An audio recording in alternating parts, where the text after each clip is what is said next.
எங்க அண்ணன் ஏற்கனவே நான் சொல்லியிருக்கிறேன், கோயம்புத்தூர்ல மிக தெளிவாக நான் சொல்லியிருக்கின்றேன்.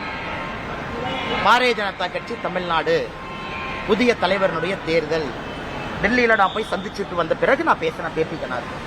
அதே நேரத்தில் குறிப்பாக எப்படி 2026 தேர்தலை அணுகப் போகின்றோம் என்பதையும் கூட ஓரளவுக்கு வெளிப்படையா நம்ம சொல்லியிருக்கிறோம். இதற்கு மேல நான் கருத்து சொல்ல விரும்பலீங்கன்னா அன்னைக்கு பேட்டியில் அவ்வளவு விலாவரியா நான் பேசியிருக்கிறேன். அதனால் புதிய தேர்தல், புதிய தலைவருக்கான தேர்தல் விரைவில் நடக்கும். அதை நீங்க பாருங்க. அதுக்கப்புறம் பத்திரிகையாளர் சந்திப்பில் நான் விலாவரியா பேசுறேன்.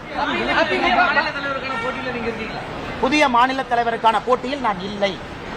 சரியான அடுத்தது அது ஏன் இன்னைக்கு நாளைக்கு நீங்க அப்படியே ஒரு நியூஸை போட்டு அண்ணாமலை டெல்லி போறாரு, அண்ணாமலை இவரை கை காட்டினாரு, அண்ணாமலை இவரை கை காட்டல, இந்த எந்த வம்பு சண்டைக்கு நான் வரலீங்கன்னா நான் போட்டியில் இல்லை.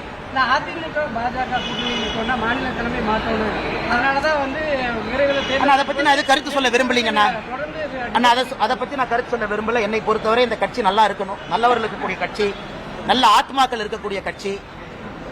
இந்த கட்சியில் நிறைய பேர் உயிரை கொடுத்து இந்த கட்சியை வளர்த்திருக்கிறாங்க, புண்ணியவர்கள் இருக்கக்கூடிய கட்சி. அதனால் இந்த கட்சி எப்பொழுதும் நன்றாக இருக்க வேண்டும் என்று நினைக்கக்கூடியவன் நான். ஆனால் என்னை பொறுத்தவரை புதிய தலைவர் தேர்ந்தெடுக்கப்படும் பொழுது நிறைய பேசுவாங்க. தலைவர் போட்டியில் நீங்க இல்லைன்றீங்க, அது என்ன காரணம்? இங்க தலைவர்கள் யாரும் போட்டி போடுவதில்லைன்னு. பாரதிய ஜனதா கட்சியில தலைவர்களுக்கு போட்டி எல்லாம் கிடையாது. எல்லாரும் சேர்ந்து ஒரு தலைவரை தேர்ந்தெடுப்போம், அவ்வளவுதான். இல்ல போட்டி எங்க வந்துச்சு? அதனாலதான் தலைவர் போட்டியில் நான் இல்லைன்னு சொன்னேன். தலைவருக்கு மத்த கட்சி மாதிரி 50 பேர் போய் 50 பேர் போய் தலைவர் கட்சிக்காக நாமினேஷன் கொடுத்து அது ஓட்டெடுப்பு நடத்தி அப்படிலாம் கிடையாதுங்க. எல்லோரும் சேர்ந்து ஏக மனதோடு ஒரு மனதோடு ஒரு தலைவரை தேர்ந்தெடுப்போம். அப்ப போட்டி எங்க இருந்து வருதுங்கண்ணா?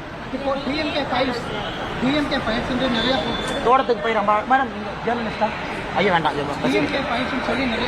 ஆமா ஏன் தலைவா என்ன மரியாதை கொடுக்க மாட்டீங்களா? நீங்க அதுக்குள்ள மறந்துடுவீங்களா? ஒரு விவசாயியோட பையனா இருப்பேன், மறந்துடுவீங்களா? என்னுடைய பணி ஒரு தொண்டனாக எப்பொழுதும் தொடருங்கண்ணா. கரப்ஷனுக்கு எதிராக வந்தவன் நான். அதுல சமரசம் கிடையாது, யாராக இருந்தாலும் சமரசம் இல்லை. ஒரு நாள் இல்லைன்னா ஒரு நாள் தமிழ்நாட்டில் நல்ல ஒரு ஆட்சியை கொண்டு வருவதற்கான முயற்சி தொடரும். இந்த நேரத்தில் தேசிய கட்சியா இருக்கிறோம், பல விஷயத்தை பார்க்கணும். 2026 தேர்தல் தமிழ்நாட்டுக்கு முக்கியம், மக்களுக்கு முக்கியம். மக்கள் திரும்ப 5 வருஷம் இதே திமுக கொடுமையில மக்கள் மறுபடியும் 5 வருஷம் மாட்டணுமா? அதையெல்லாம் பார்க்க வேண்டிய கட்டாயம் இருக்கு. ஒரு தொண்டனாக கட்சி சொல்ற பணி எம்பாடி செஞ்சுட்டு போறாலும் ஒன்றும் பிரச்சனை இல்லை. எல்லாம் பேசுவோம் தலைவா, அதை ஏற்கனவே சொல்லிட்டேன், எல்லாம் பேசுவோம். தலைவர் தேர்தலுக்கு அப்புறம் பேசுவோம். சொல்லுங்க, அந்த கேள்வி கேளுங்க, முக்கியமான கேள்வி. தலைவா இந்த மண்ணை விட்டு எங்கேயும் போக மாட்டேன் தலைவா. ஏன் பேக் பண்ணி அனுப்புறதுல இருக்கீங்க? டெல்லி போனா ஒரு நைட்டு வேலையை முடிச்சுட்டு அடுத்த நாள் திரும்புற ஆள் நான். அதனால எதுவும் கவலைப்படாதீங்கன்னா இங்க தான் உங்க முன்னாடி சுத்திட்டு இருக்கேன்.